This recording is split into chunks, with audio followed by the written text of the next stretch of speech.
Hi everyone, Elsie Jensen here. Today we are going to bake up our sourdough.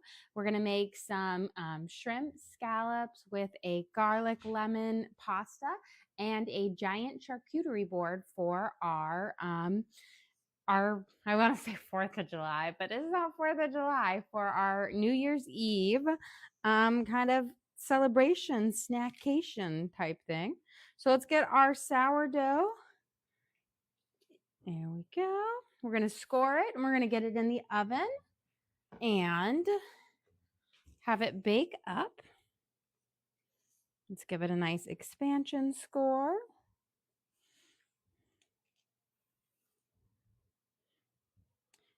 And just simplicity sometimes works the best. There we go. We're going to slide this guy in here. I've had my Dutch oven toasting up so it's nice and hot here. Slide them in there, nice and snug.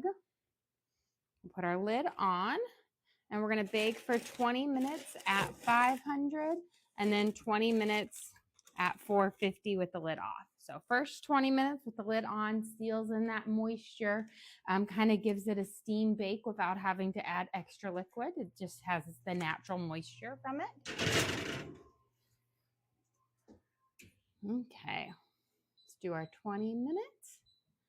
And while we are waiting on that, we are going to get our, we're going to make our cookies dough because that needs to chill and we can get on to our charcuterie. So let me grab this over here. We're going to make a just basic kind of a sweetened shortbread cookie base for our kind of cookies. We're going to roll out later some crowns that we're going to bake up because I like our kids to always decorate little cookie crowns at the end of the, crowning off the new year.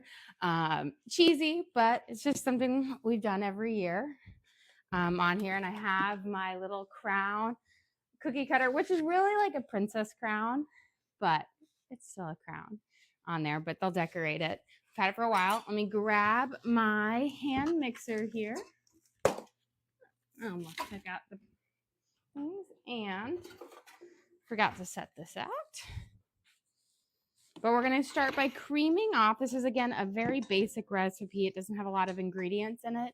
And we'll chill it for just a little bit in the fridge. That allows it to, when we roll it out later, kind of builds up the base. You can do it with either a paddle mixer or like a stand mixer or handheld. Either one works well. Paddle cream's just a little bit nicer, but we're running, we're on a premium for our space today, so hand mixer it is. We're going to start with a cup of our room temperature butter. So that's 2 sticks. And I like to use salted butter. Now, if you use unsalted butter, it just means you're going to have to add in a little bit more salt later.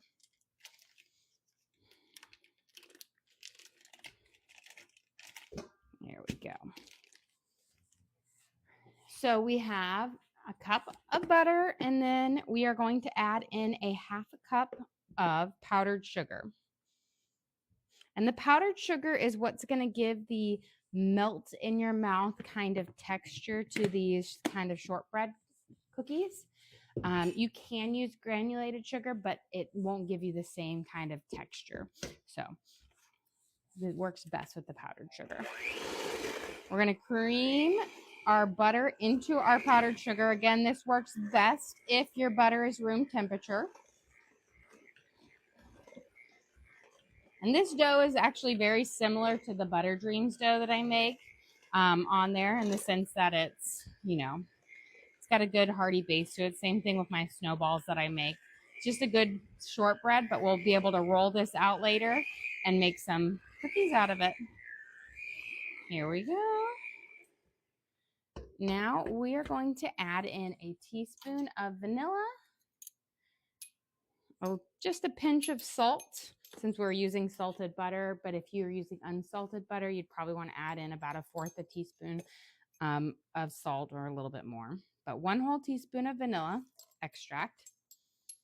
Now, you could always change it up and do like almond extract if you want like a slightly almond flavored to your cookies. Both are lovely, but have, little different flavors to it. We're going to add in just a pinch of salt and then 2 cups of flour, and that is the base of our dough. Again, very, very simple dough. Sugar, butter, vanilla, salt. Here we go. So 2 cups, 1.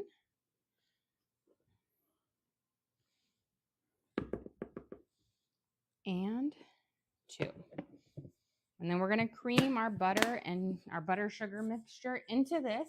And then we can wrap it up with some plastic wrap and let it chill in the refrigerator for about 30 minutes. And then when we're done with all of our kind of cooking towards the end, it will be ready for us to roll out and bake a batch of cookies. It's going to be crumbly at first, but once that butter is all the way creamed in here, we'll be able to hold it all together. Here.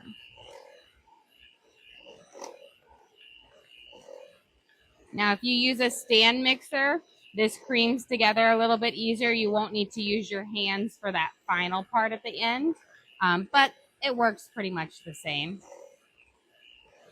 Okay. So we're done mixing it. Our final part we'll do with our hands to kind of incorporate it all together. And then we'll wrap it up with some things. So you're just going to simply squeeze it together to make your dough. Now, again, with your stand mixer, it will all come together on its own. A hand mixer kind of breaks it up a little bit more, but get the same result at the very end. Okay. Looking good. Give this a couple good smushes. And then we're going to chill it. Okay, let me grab a little plastic wrap, and that way we can seal it up and have it ready.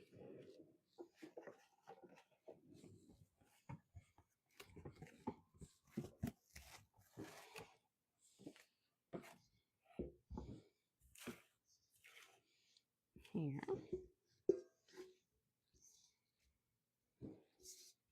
And this will allow, so you just need to do it for 30 minutes because you don't want it to get rock hard, so you don't want to do it for too long, but it allows the flour to hydrate, so it will hold it together a little bit more, and it will allow it to be a little bit firmer when we roll it out into our shapes, our little crowns. And again, it's just a really lovely, simple kind of shortbread cookie. I like to do a shortbread cookie over like a sugar cookie because it just, when you do the icing on it, it just is, I think, the right amount of sweetness. If you have sugar cookie plus the icing, it just gets a little sweet. So we'll chill this off in our fridge. Let me wash my hands. And we're going to work on our charcuterie because our last part will be searing off our scallops and our shrimp that we have over here and making our sauce, which takes hardly any time. So we'll get our water boiling here. I'm going to just turn it up, and once it's at a nice boil, we'll put some salt in it and we'll get our pasta going. But while we're doing that, we've got this giant charcuterie board that we're going to be making here. Let's start out by first making our little tomato, mozzarella, and basil, like a caprese salad here on here. That will be one part of it. So I've got a couple of tomatoes here. So we're going to have lots of like little finger foods, meats and cheeses, just kind of lots of fresh stuff. That will be wonderful. So we'll get these sliced up.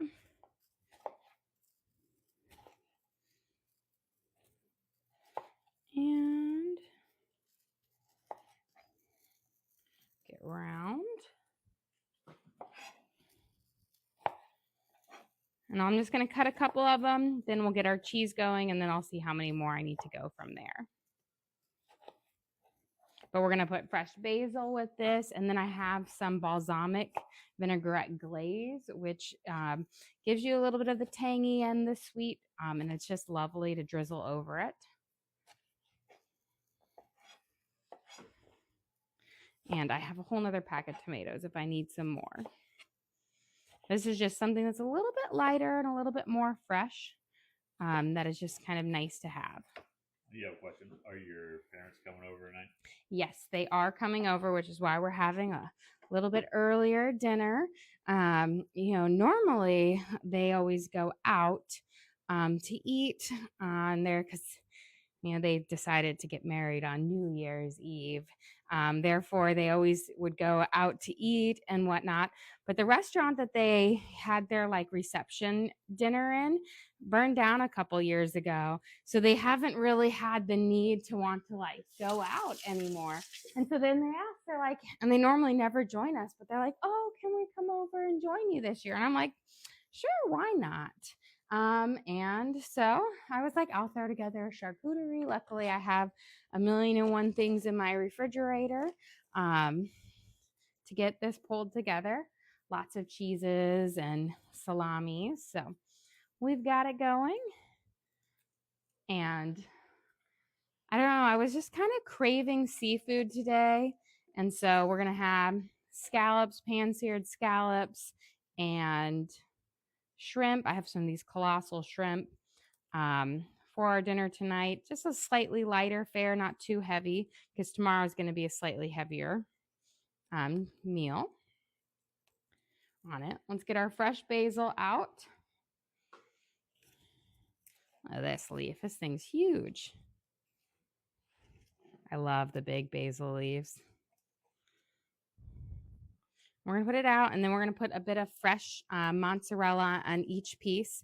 And then we'll see where this gets us. I think I've got every tomato. Okay, this guy is tiny. We'll switch him out. We'll double up. Okay, now we've got our just freshly sliced mozzarella, and we're going to get this on there. I was thinking about getting, you could do the little toothpicks with the cherry tomato, basil, and the mozzarella.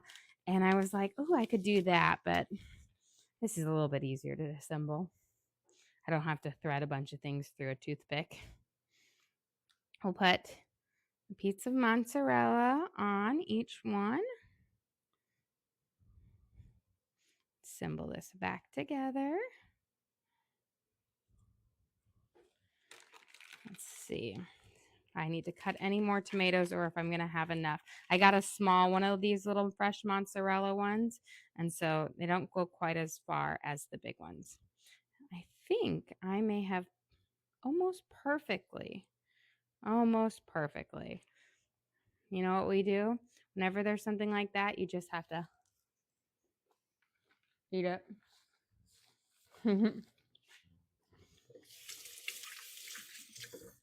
Can't let it go to waste. Almost perfect, though. Let's see. That's what I didn't know how many slices were in there, but pretty close, guys.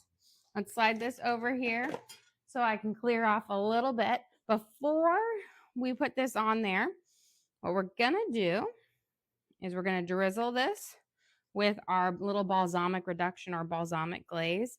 This is going to give it a lot of great flavor. So you want a good little put over it. Perfect. And it kind of just soaks up some nice little flavor here.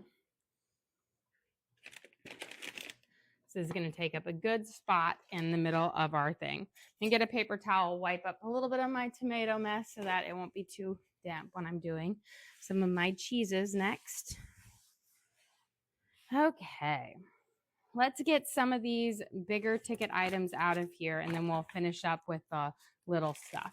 So this is actually, this big thing right here is my stove cover that you can flip over, and it's a stove cover on one side, and then you flip it over and it's like a charcuterie board on the other side. It's also a cutting board, but it's one of those things where I like it to be my stove cover so I won't cut on it because then it won't be pretty anymore. So, but we've got it for our charcuterie on here, and it makes a really big charcuterie, which is nice. And it has nice little edges. So if you have little dogs like ours, they can't just sneak by the coffee table and try to steal it as easily. Doesn't mean they can't get it.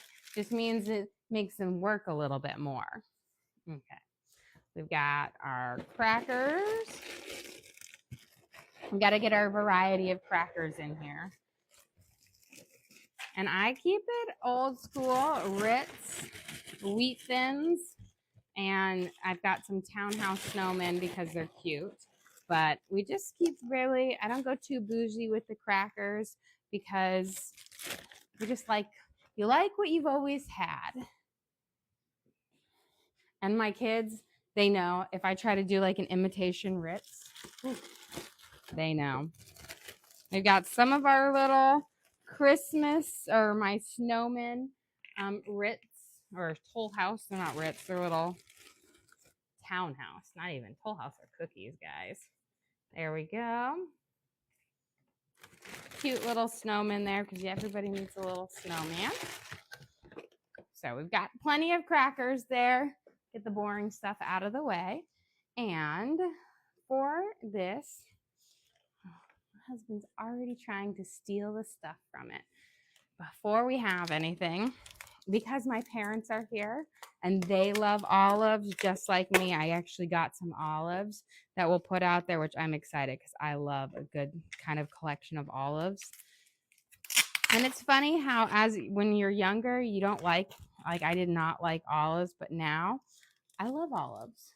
So it's kind of nice. Let's see if that fits in there. Oh, perfect. Fits in there nice. I don't even need to waste a bowl on it. Okay.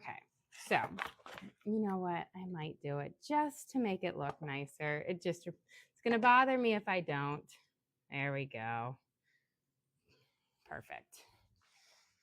It's how I always used to make fun of my mom because she would always like make us pour our soda into a glass so that her table would always look nice. She always set a wonderful table, always had the nice linens and everything like that. And to me, I'm like, oh, that's crazy. We don't need to do that. And I appreciate it now. As I've gotten older, I appreciate the nicely set tables. They don't happen often, but I appreciate them. Okay, we've got some smoked little sausage bites, little things. These are, I feel like the little boys are going to love these because they love little sausages. So these are little smoked sausage bites. I'll put these near the cameraman so that he has a reward. He did some Tybo with me today with some Billy Blank's Tybo, and I made him do the really hard one. I was saving it up for him, and he was like, this is really hard. Now, I will tell you that when we're doing that, we do resistance bands, and I don't have just like a random set of resistant bands. I have a 10, a 20, a 30, a 40, and 50. So I got out and I got myself the 10 and the 20 resistance band, and I gave my husband the 40 and the 50 resistance band. So he did the Billy Blank's 50-minute Tybo with the 40 and 50-pound resistant bands while I had the 20. So he's a little bit more sore. Okay, we've got some meat sticks we'll throw over here on one little area. Lots of little things. We're going to get some nuts in a couple different areas. Having lots of little bowls for the little loose things are nice. You know, the meats and cheeses we'll have and the fruits we can have fill around, but the nuts and stuff like that, these are nice to have in a couple different areas. Looks like we're going to be ready to drop our fruit or our pasta in just a second. Here.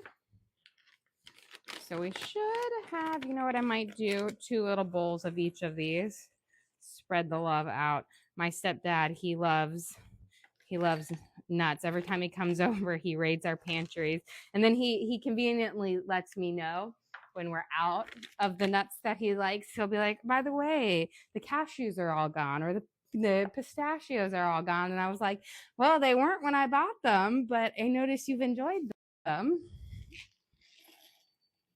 Here we go. Shake it, shake it. Crisscross these.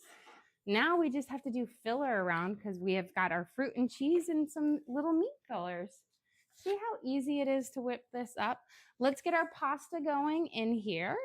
Since our water is nice and boiling, we are going to use some of this pasta water in our our sauce. So I'm going to add a little bit of salt to it. And then we are going to be using this funky gemelli pasta. I was thinking about it today. My husband and my older son were at the movies today. They always go for like a birthday tradition. And I was thinking about making some homemade pasta to do homemade pasta with it tonight. But then I really was sore after Taibo. And I was like, I don't know if I can knead this pasta dough for 10 minutes. But I almost did. Okay, there's my little pasta stirrer. I said, but we already had homemade pasta this week. Okay. Give that a little stir. We'll let that cook for about 10 or so minutes on it. Okay, let's see. Let's start with, let's get some of the big colorful fruit in here. Then we can fill in with some of the cheeses before. You have a question. Would you salt the pasta water if you weren't going to use the water? I would not salt the pasta water if I wasn't going to use it because I have found I put all of my pasta in a sauce afterwards. I never keep it separate. And so I find that just salting it just adds more salt, and you don't need to because my sauces are going to have the saltiness that I need. But since I'm going to be using the liquid in my sauce, I'm saying that weird. I do it because then I don't have to add as much salt later. Do you have any go-to vegetarian meals? We don't really eat vegetarian here. Now I make a lot of vegetable sides for things because I love my sides. But as far as full-on vegetarian, we don't eat that. So I would say you just have to pick one of my sides because we do our main, base and then, lots of sides. Okay, we're going to turn this down to 450 and we're going to bake at 450 for the next 20 minutes with the lid off. There we go. And then that should be nice. It'll perfect because I was like, we're going to have a nice kind of lemony garlic cream sauce, which I feel like will be lovely to dip our bread in as well. Okay, I'm going to cut my grapefruit down and then we're just going to do half slices. I was having like a conversation with Teddy today, and he was telling me how he likes big oranges over little oranges because big oranges give you more juice. And I was like, oh, so really it's just the juice factor that you like, not really the eating factor, because he really just, kind of sucks all the juice out of the orange. But I was like, okay, good to know. I think it's because when I give them big oranges, I slice them up and they eat it out versus like the little oranges, they get them in segments and then he has to eat the segment versus just sucking the juice out.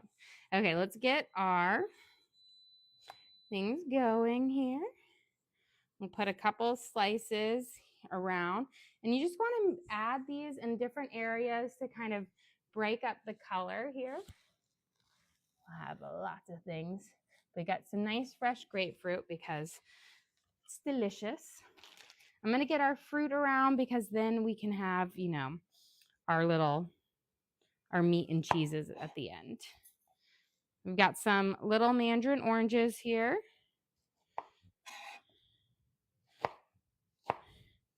And I find throughout the night, it's nice on, especially like here, making kind of a charcuterie where you can kind of snack all night on is really, really nice because you're going to be up for so late and it's nice to not have to go and get more snacks. If you have this going, you can kind of just eat it all nice and it's lovely. Okay. We'll throw in some right here. Put some over here. Get another set of this cut up. Cut them down. And always try when you're doing it and balancing it out, get some bright, like colored fruits. It just makes your charcuterie pop a little bit more than if you just stick with, all one color or more muted ones. But also make sure you get fruit that people eat and that are easy to eat.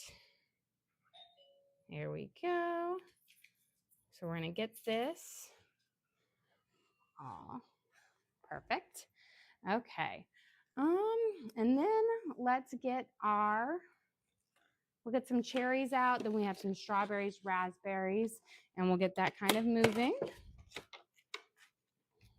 So cherries are wonderful. They give really nice pops of colors. Looks like we have somebody at the door. So I'll come and grab, and you can see this little beautiful me. Okay.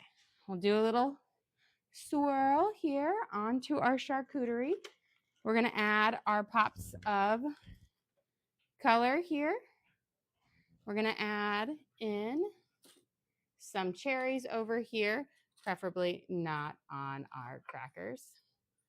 There we go. A few more right here. And then I'm going to actually come and give my pasta a little bit of a stir because I don't want it to stick to the bottom of our pot. Here we go. And after, let's see, we had a few more cherries here, and looks like we're back. I'm going to put some, because cherries are one of our favorites in our family. I'm going to put a couple more over on this side. And we'll slide it up right here.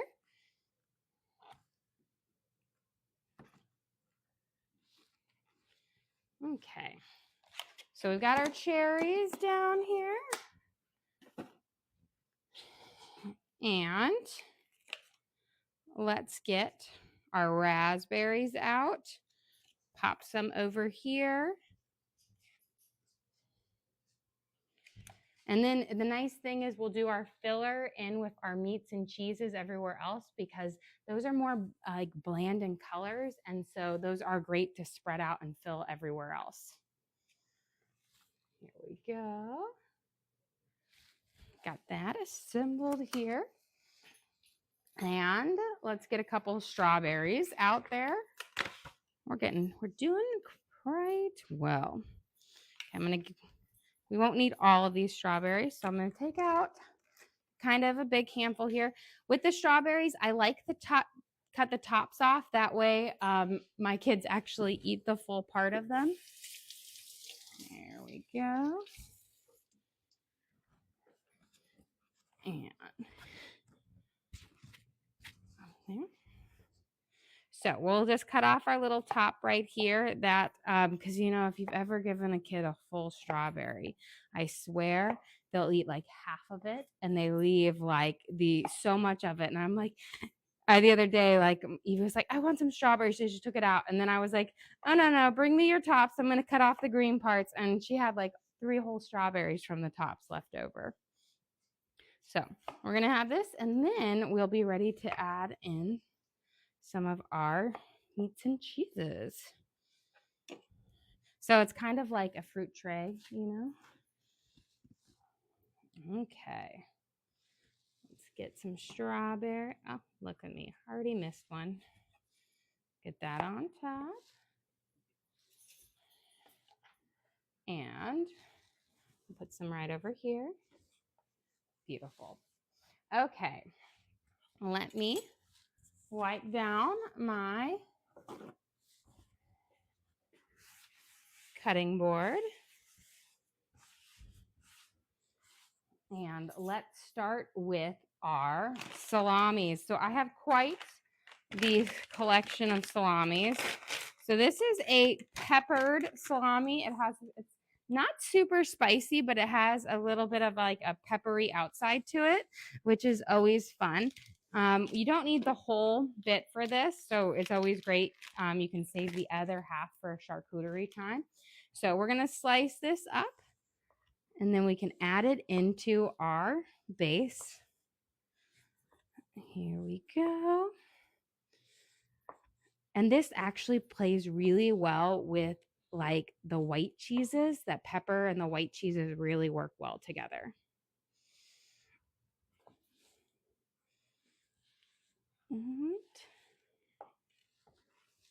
Okay. So we're going to start. We'll add this one here. We'll add a little bit over here. And we're going to start just filling in these gaps. Our next salami is some Genoa salami as well. Again, you don't need all of it, just about a half of each one, which is nice because, again, we have more salami for another day. And these are ones that are really nice because they will hold up through the evening as well. Some meats do not hold up as well. They'll dry out. I will say if you're going to make a charcuterie way in advance, make sure you cover it with some plastic wrap so that you don't, again, have your cheeses or your meats dry out. Okay. We'll get some tucked in back here. We'll slide some of this over here. We're getting this I want to make sure they're all broken apart here. There we go. Okay. I'm going to get a little paper towel here because we got some little pepper crumbs. What knives do you like? So I actually use the same knife set. I've had the same knife set for over 16 years. This is the Wusthof Classic. I've got it as a wedding gift, a whole set, and I have not changed since them. They've lasted forever. They're wonderful. I really like the heft of them. And it's funny because they're the knives I grew up with. Like my parents had the Wusthof. And so then I asked for that as like a wedding gift, and my siblings went all together and got it for us. And I really, really like them. And whenever they're getting dull, I just sharpen it up with the honing steel, and then they're as good as new. But they are wonderful. Now this is the classic, which is like their original ones, which are my favorite. They do make like a more economical one, which is the gourmet.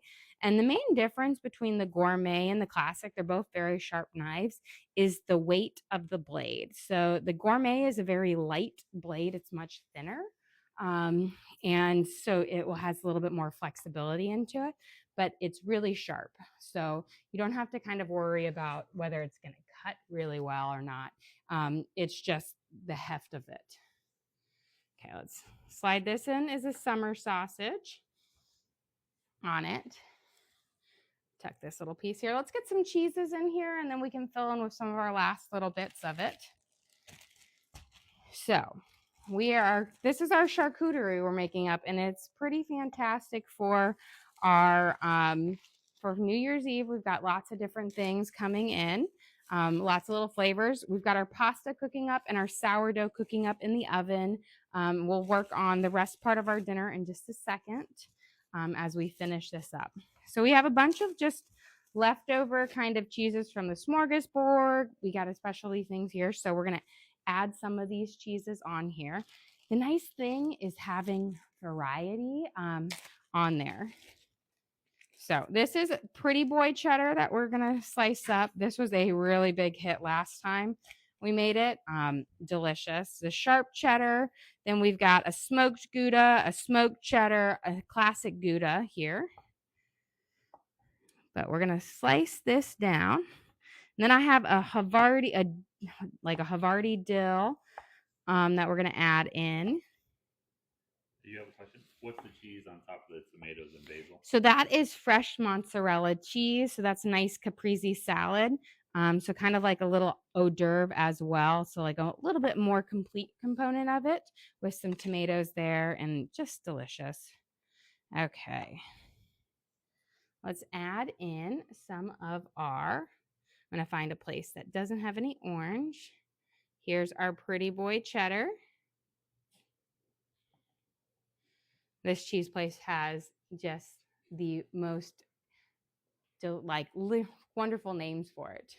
And what's poured on it? Oh, it is a balsamic reduction. And so it's kind of like a sweet balsamic vinaigrette that's been cooked down. So it's tangy, sweet, and salty all at the same time. So it's kind of a perfect little mix of it. Here we go. This is some smoked white cheddar that we're going to put on our board now. We'll add this here. Nice little pop. And then, missed a piece. Now with this one, because it's kind of a half circle, I'm going to kind of cut it in little wedges on there. And this is just a classic Gouda. Actually, this one's a smoked. This is the classic. You can tell the smoked by the little ring around it. As the cameraman is enjoying the charcuterie, we'll have to build in the bald spots at the end. Okay, let's get some of that tucked in right here. We'll save this part. Let's get some classic Gouda out here. Let's check our noodles real quick. Let's pull one up. Still need about 3-4 more minutes. And then we're going to get this cut into wedges on here. I find if you keep your different cheeses cut in different shapes by what they are, so I'm keeping my Goudas cut in wedges, my cheddars are cut in things, that helps you identify them better because, of course, cheeses can all look the same at the end. There we go. We'll throw that in there. Delicious. This is just, we're going to add a sharp cheddar on here. And then I have a reserve sharp cheddar, which is a white, which is actually, it's a creamer, but it's delicious. Now, I will say sometimes cheddars, or the sharper the cheese, they don't cut up as well because they're a bit more crumbly. If you're going for those perfect shapes or you want to cut them out, you have to go for a slightly softer or more mild cheddar or softer cheeses for that. But if all you care about is the taste, then you can go for whatever cheeses you want. Here we go. Slide that over. So we've got our sharp cheddar in here. Kind of tuck that in there. We've almost got this all pretty much filled out here. Just saying. So I've got a few more. Here is my extra sharp cheddar here, reserve. This was such a hit. My husband was like one of his favorite at the smorgasbord. I'm going to cut a piece down to make it nice. And I will give this to the cameraman on here. So this, as you can tell, is a really sharp cheddar because as you cut it, it's going to crumble more because it has been aged longer. So it's more dry, but it has a more tangy flavor. So I'm actually going to try to cut the pieces a little bit thicker so that they hold together a little bit nicer.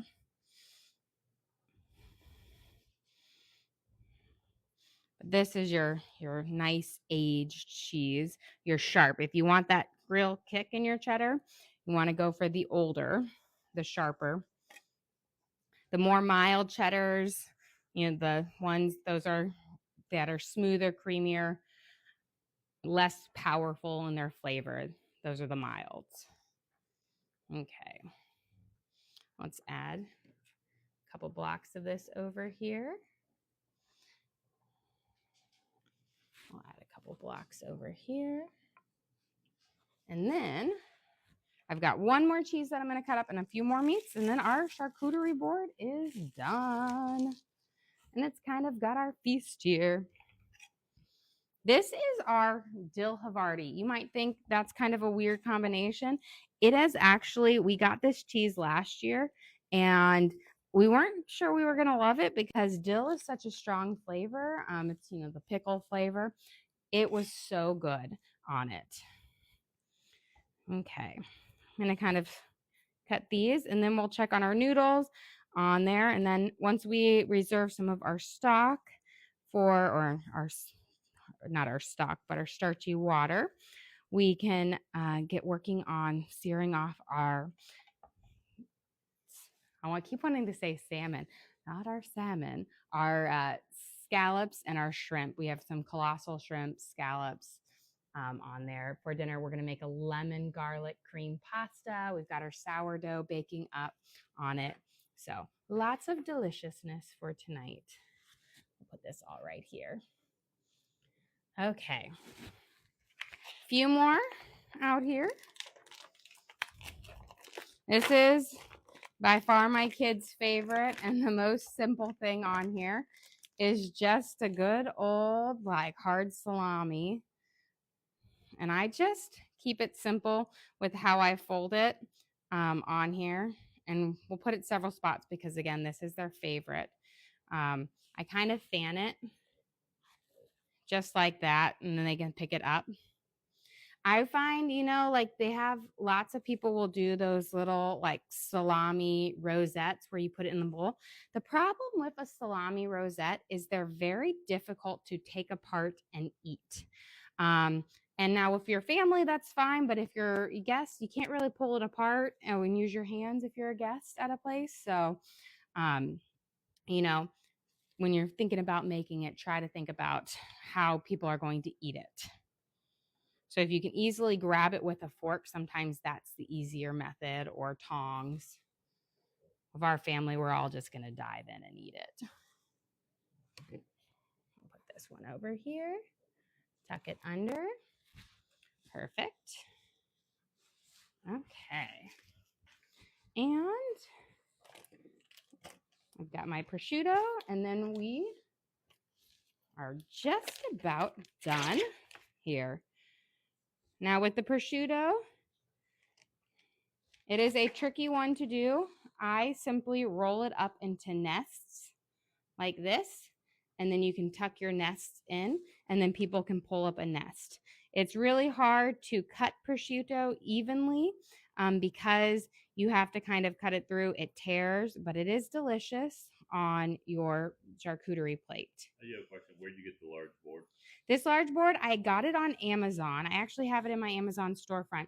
It actually serves as two things. It is my stove cover so that I don't have to look at my stove on my island all the time, which is nice, especially because our island, our kitchen is kind of in the center of our house in there, which makes it really, really lovely on there.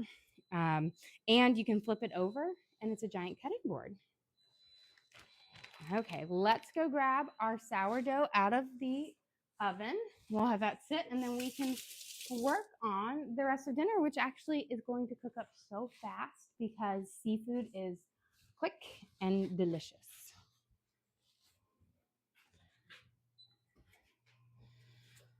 Here we go. Let me put my glove on. Look at our beautiful sourdough. Make sure I got the timer off.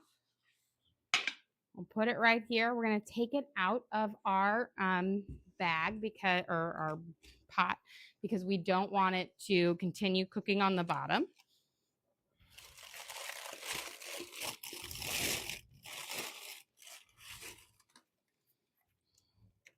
But here is our gorgeous. We've got our expansion score, our pretty design, golden brown crust on the bottom.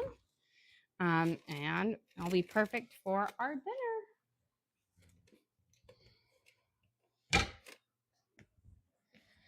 Nice and hot. Okay. Let me pop up these last little bits here because I think our board is just about. I'm just going to spread out now that we have our kind of filler. You can kind of tweak and pop in there and get everything going. Perfect. So we'll slide these guys out of the way. That way I can clear it off. Our noodles should be ready here in just a second, and then we can kind of work on the remainder of our dinner.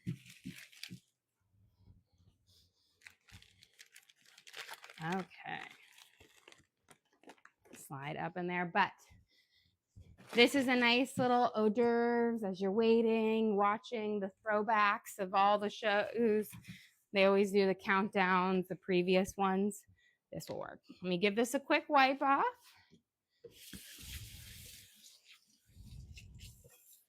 And there we go. I'll just use the dry side. I'm going to take my noodles. They should be done. And then we can start with everything else. Let's give them a good check. I just want one. Perfect. Let's grab a little container here. I'm going to turn off my liquid or my pan. We're going to ladle out some of this starchy water so that we can use it in the base of our sauce. It will help thicken it up without having to use any other base. It will allow us to use a lot less cream to get us there. You just got to get it without the noodles. We're going to reserve 2 cups. And then we can strain our noodles. And then we can have them resting because we'll toss them in our sauce. And then we can start sauteing off. We'll saute off our shrimp first, and then we'll do our scallops. Shrimp is a little bit more hearty and is done better. Scallops, when you cook them, you want to eat them very well because they're not ones that hold well. It's fine if we've got one noodle in there. There we go. So we've got that. Let me get our things straining here.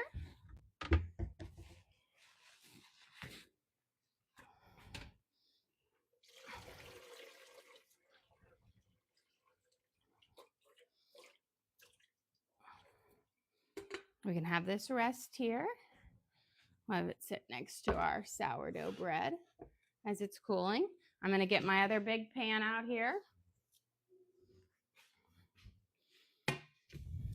And we can start with our sauce.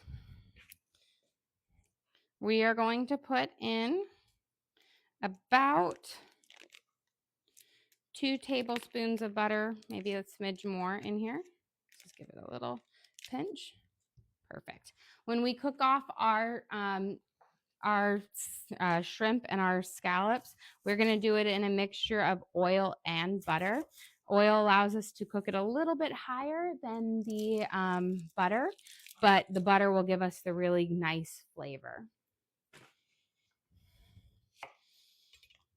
I think the cameraman is enjoying the charcuterie too much. Say, as long as the charcuterie looks nice and tastes good, I'm happy. My kids love charcuteries. It's so funny. As a kid, I'd never heard of a charcuterie until I was like a teenager. And then it was like all the rage, and they're, Teddy at 4 years old and Jack at 2, they're like, charcuterie? Can I have a charcuterie for lunch? And I'm like, of course.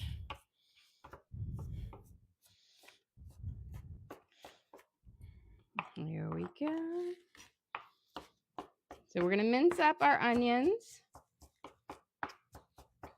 That way they will be more delicate in our sauce and not too overpowering.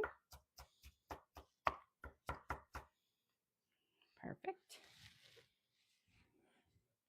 Bring this. We'll get them to start cooking.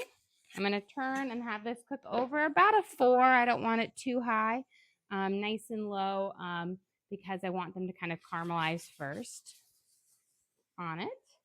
And then let's get our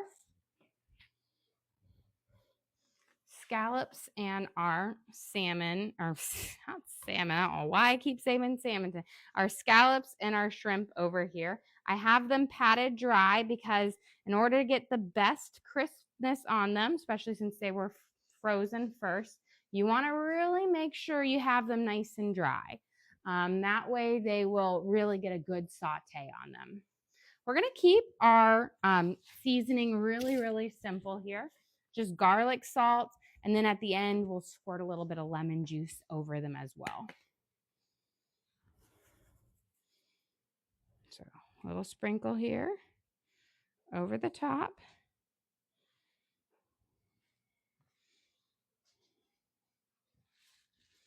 On it.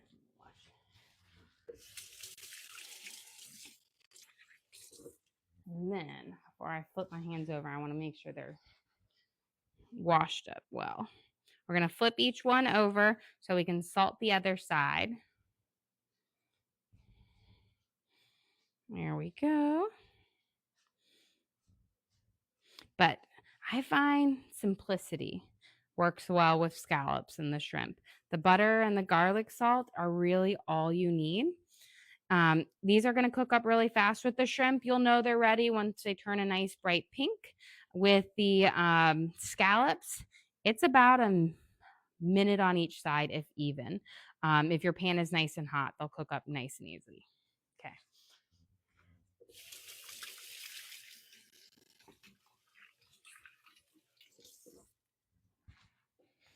Dry my hands here.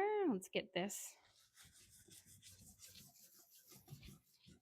Might add a little bit more butter in here since I have such a big pan, but I want to be able to put my pasta in it later. Okay, let's get these sprinkled over. Nice little sprinkle, sprinkle. Making sure I get every little scallop on there. And then I'm going to start heating up my pan here. We're going to do half oil, half butter. Again, the oil with the butter will allow me to cook it at a slightly higher temperature without worrying about my milk solids and my butter burning as easily. And the butter will give you just the great butter flavor. Here we go. I'll add that in there. And then I'm going to cook my shrimp first, and then we will reserve that to the side, and then I'll get new oil and butter for that.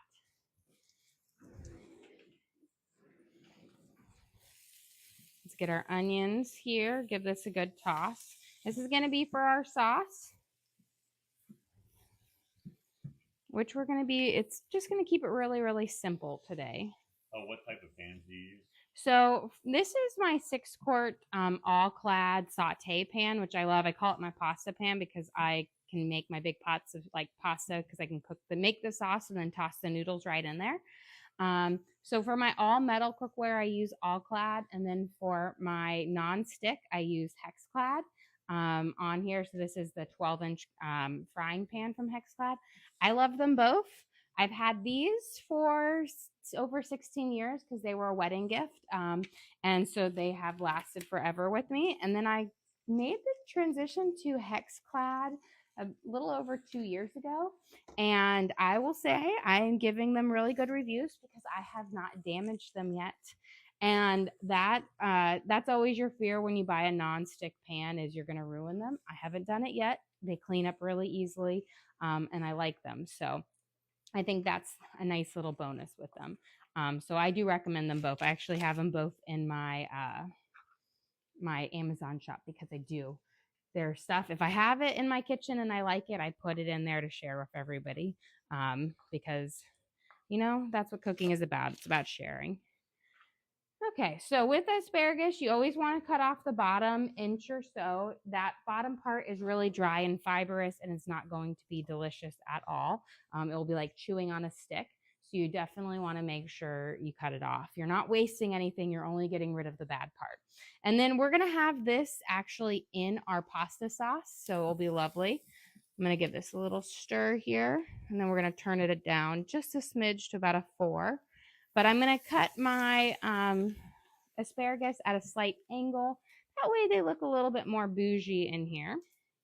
So I'll just do a couple at a time on it. So just hold your blade, your knife at an angle when you cut them, and then you're going to just get that kind of prettier cut on it.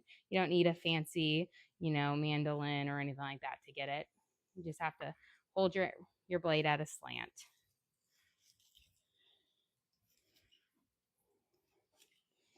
There we go. And that way these will cook up nicely and we'll have little, you know, asparagus bits throughout our pasta.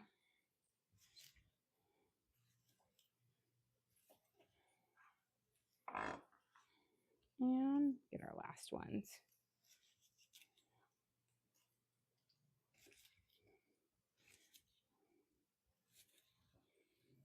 I think these, there we go. A couple of those. Perfect. So those will be ready on here, but let's give our onions. We've got them nice kind of saute up here. Beautiful. Good caramelization happening. Beautiful. Okay, let's get our garlic in. Normally I would use fresh garlic, but I am all out. It's crazy how much I go through it, so I've got to grab my next thing to get at the store.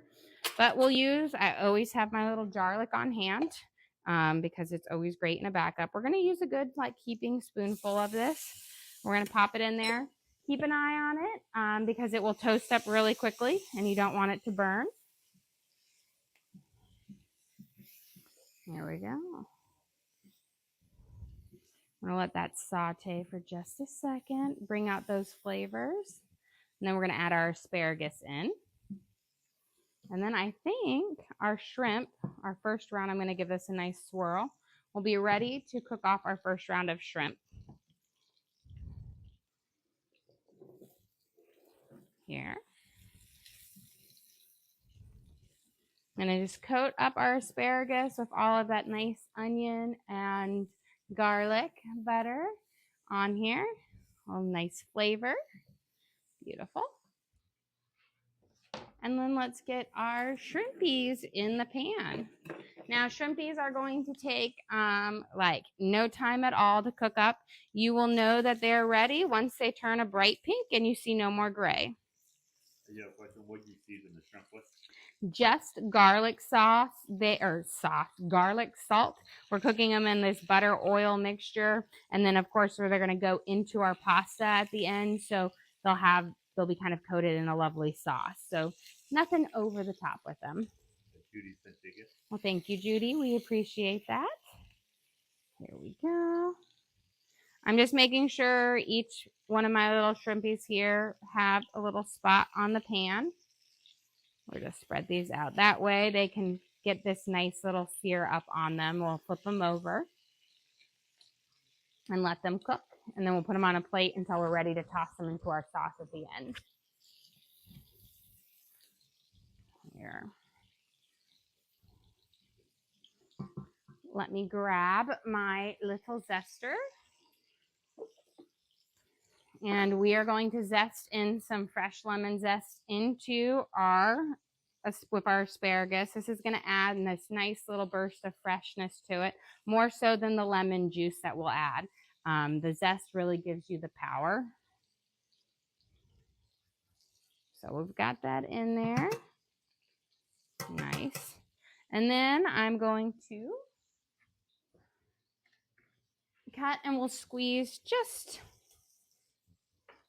a little bit over because we can save some for those who want to squeeze a little bit extra on their shrimp or their scallops, but just a little bit in here. Perfect. Kind of coat it up. Give it a nice little coating here, toss it. I'm going to sprinkle a little garlic salt over this, and then we are going to start adding in our starchy water here in just a second. But we'll do it just a little bit of garlic salt. My shrimp is ready. You can see they're starting to turn pink, so I'm going to flip them over on there. You've got this nice, wonderful. You can see we've got this nice little brown little kind of crust up on their little edges. Beautiful. And like I said, shrimp cooks up fast.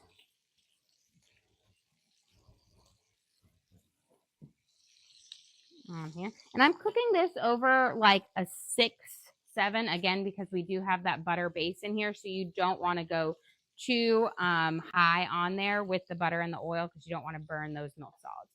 We've got our starchy water here, but before I do that, let's add in a spoonful of chicken bouillon to it. That's just going to help season up the thing or the flavor of it. If you don't want to use chicken bouillon, you could use a little bit of white wine in there, but I think my kids kind of like the flavor of the chicken bouillon over the white wine. on there. But it's kind of like a lemon garlicky sauce on here. So either one works with it. Chicken is going to, of course, make it a slightly more savory, where white wine will give it a bit more of a tang and robust flavor.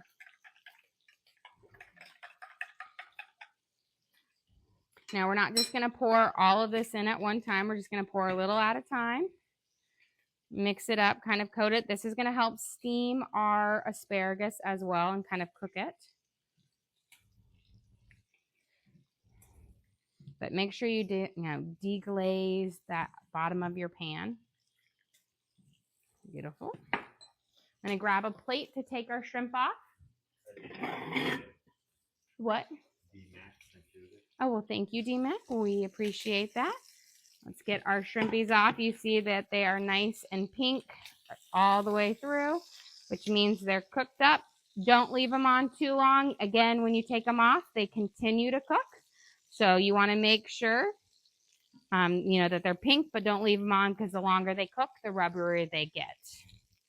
And we'll throw them in on our pasta sauce at the very end, because again, you don't want to overcook them. I think that's the biggest thing with seafood is it's like shrimp and scallops get overcooked very easily, and then they're just very rubbery. We're going to put our second round of shrimp in here, and then what we'll do is we'll change our butter oil mixture so that we don't have any shrimp flavor on it, and we'll sear off our scallops.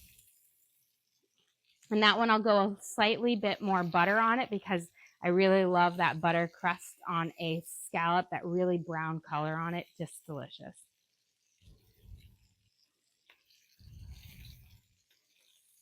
Kind of coat this. There we go. So we'll get that going.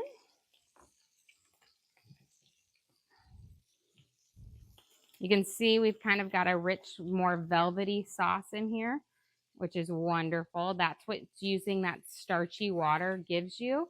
It allows you to have a thicker sauce than adding any flour, which I think is wonderful, because flour is a good way to thicken sauce if you have to use it, but it will give you more of a plastic-like texture to your sauce. Here we go. We're going to add in a little bit of cream. We can open it. There we go.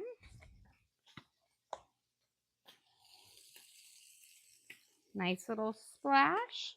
About maybe a third cup or so on here. And then we're going to add some Parmesan cheese. And all of this, the beauty of this is it's going to cook your asparagus until it's nice and tender, but it won't be overcooked, which is wonderful. Let's get this in here.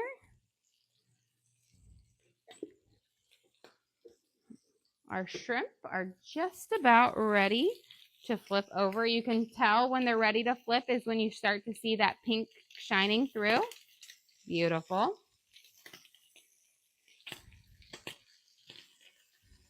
Perfect.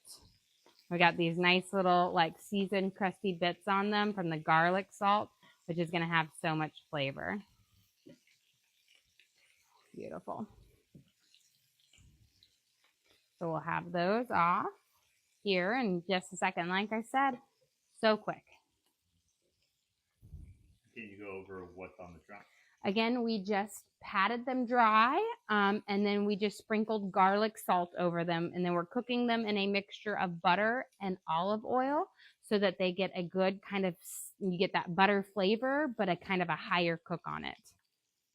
Here is going to be our lovely, it's like a lemon garlic cream sauce.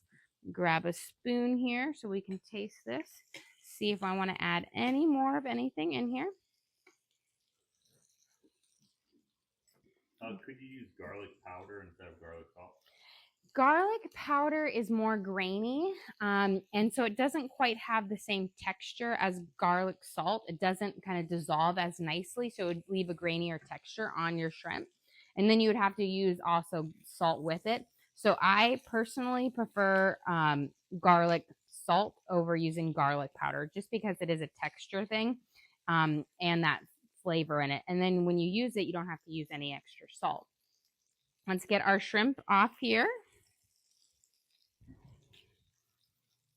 And Then I'm going to turn this off real quick. I'm going to wipe this out with a napkin real quick. That way I can switch out that butter and that olive oil.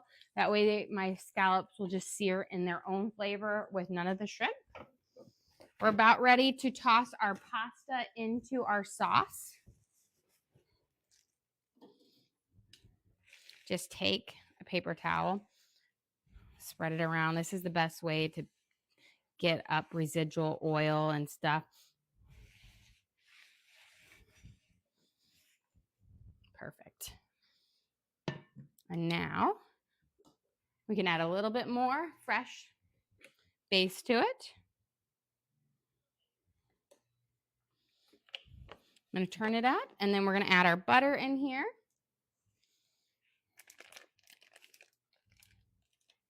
Once that butter is melted, we will drop our scallops in, and we will let them kind of sear off. Get a nice little crusty foot on each side on it. Scallops don't take hardly any time to cook up, which is the beauty of them. Here is our lovely pasta sauce. I'm going to start dropping in our noodles now. That way they have a chance to soak up. Now, don't worry about it. We didn't coat any of our noodles with butter or anything like that, because once it starts to touch this sauce, they will start to break apart. See? Beautiful. And that's why you want to cook your noodles to about an al dente, a little bit before they're super soft, because they can soak up this flavor. Do you see how they're just soaking up all of that sauce in here? Wonderful.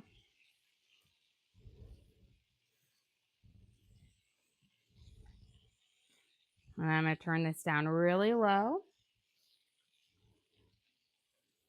Slide this guy out of the way.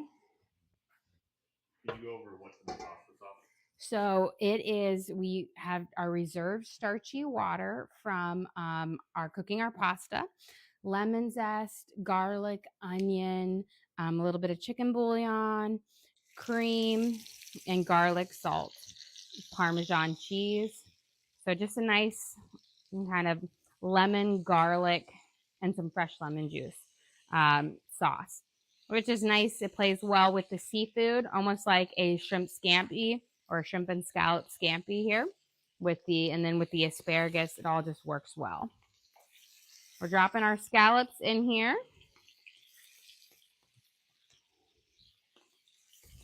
And I have them again cooking over. By the time I get this like row on, I always like to start with the outer row first, then do the inner one, because my inner row is the hotter part of my pan. And then that way my outer row should be cooked, and then I can kind of flip them around the other way as well.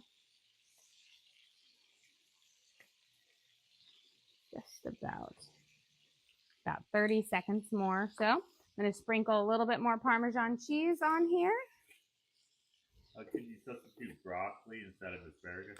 Broccoli, spinach, broccolini, zucchini, they all work really well in this dish. They all play really well with that lemon and garlic flavor.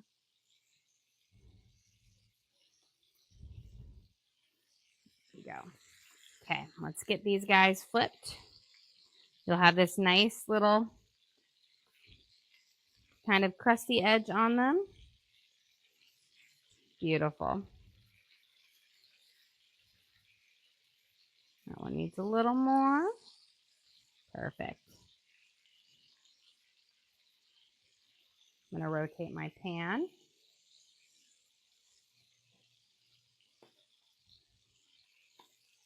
And when you know kind of when to flip them is when you start to see your little brown crusty edge or their feet forming. That's when you know they're ready to flip.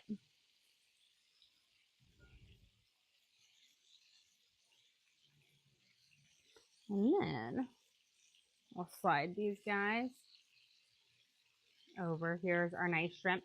The shrimp I cooked up first over the scallops because, again, the shrimp can handle heat longer than the scallops. Scallops are a lot more delicate. Okay, let's get those flipped. And then it doesn't take very long for these guys to cook all the way through. You don't want to overcook them. Overcooked scallops will turn rubbery, and so they're not good. Then they're chewy. So just have your tongs ready and available so you know when to get in there and flip them. Also, don't overcrowd your pan. Make sure there's enough space around each one so that they can cook and get a good sear on them. Okay. I think we're good here. Grab any of the ones that look nice first. We've got one done. Beautiful. Also, when you're cooking, especially a frozen scallop, make sure it is patted dry very well because any moisture in it will also prevent that like good sear from forming on it. Okay.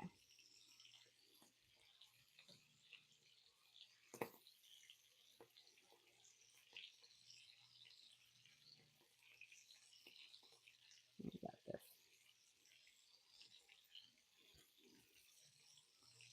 Nice and lovely. Let's grab these off. And then we can kind of plate up how we'll serve, and then we can bid you guys adieu. I won't have to keep you guys around for the second batch of scallops cooking through, but we'll get them on, and then we'll start from here. Make sure when you lay your scallops down, they're little discs, so you just got to make sure you lay them on the disc part, not on their side on there. That way they cook up nicely. Because you want them to sear up almost like, like a pancake. Now, sometimes their discs aren't perfect. They have like a split through them, but they all should be able to stand up nicely like a cylinder. Can you go over how you know when they're done? When you'll flip them once you start to see that crust side form on them. Scallops typically just need a minute on each side to cook all the way through. They will continue cooking after you remove them. So the biggest fear is overcooking versus undercooking. Once you've noticed that crusty feet where you see these little brown edges forming on it, so like right here, that's when you know they're going to be done. You'll also know that they're done is if they're not super like jiggly. If they've got the little firmness to them, then they're cooked all the way through. Okay. Let me give our pasta a good stir here, mixing up our Parmesan into it. Looking lovely. And let's see, beautiful. Get these flipped over.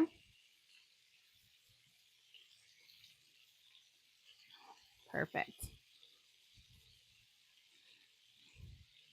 And I'm going to rotate my pan here, but we've got these nice splits on here.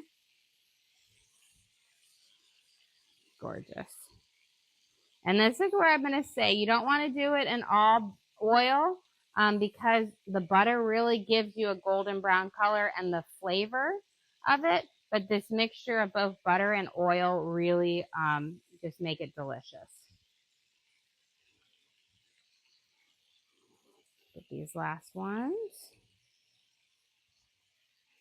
And I will say, when you are going to pan fry scallops, the bigger the better. The little teeny tiny Patagonia scallops are not good. They cook too fast, and so they get rubber. They're the cheapest scallop you can get because they're teeny tiny, but you can't pan sear them, and so they're just not a great eating scallop.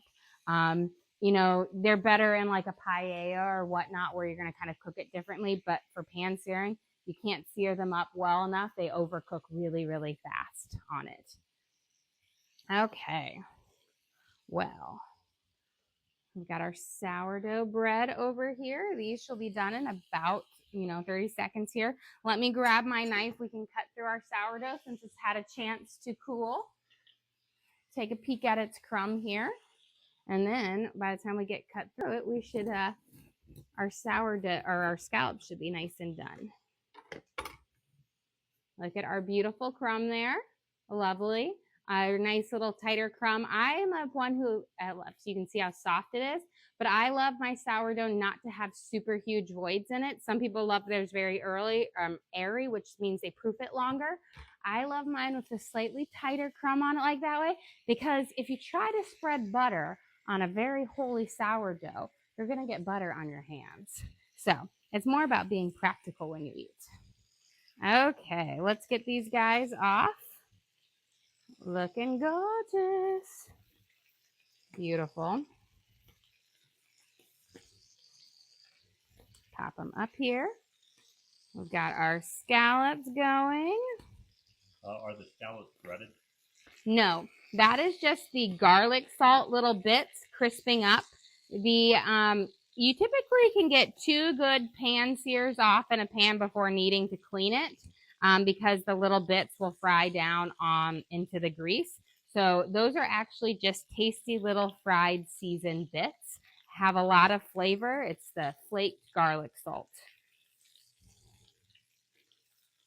Here we go. And beautiful. I'll turn this guy off.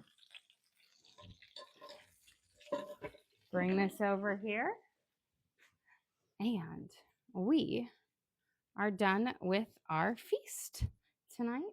So let's plate up how we're going to serve up our dinner. And I'm going to bring my bread over here, because then I'll get us a nice good slice of bread to put on our plate as well. And then, of course, we've got our snacking board, our charcuterie, among other things. It's so delicious. Our feast among feasts here. Okay. I need my shovel. And I think we probably get that. I need a plate.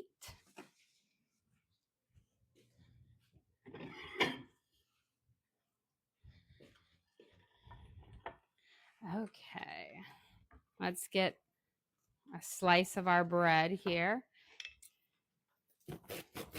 What's the sound of that nice crust?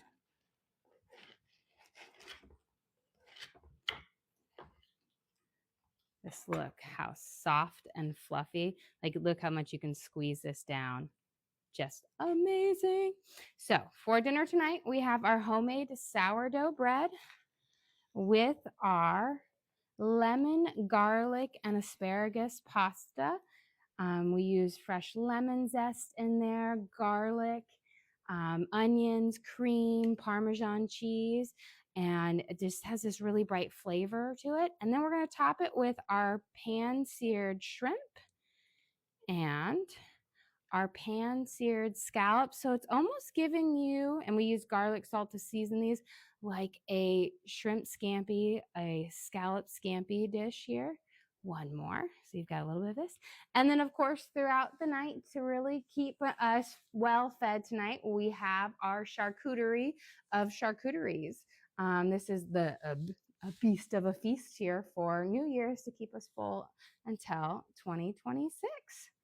Well, guys, thank you so much for joining us here. Don't forget to like and subscribe. I try to do live cooking shows every single day, kind of show you what we're making for our family and hopefully teach you guys something along the way. Again, we do upload all of our videos to the link on our page. So if you ever want to recreate any of these recipes at home, you can just go to our page, search for what we made. So we've got our shrimp and scallop lemon garlic pasta with asparagus and homemade sourdough bread and charcuterie, and you can watch and cook along with me again.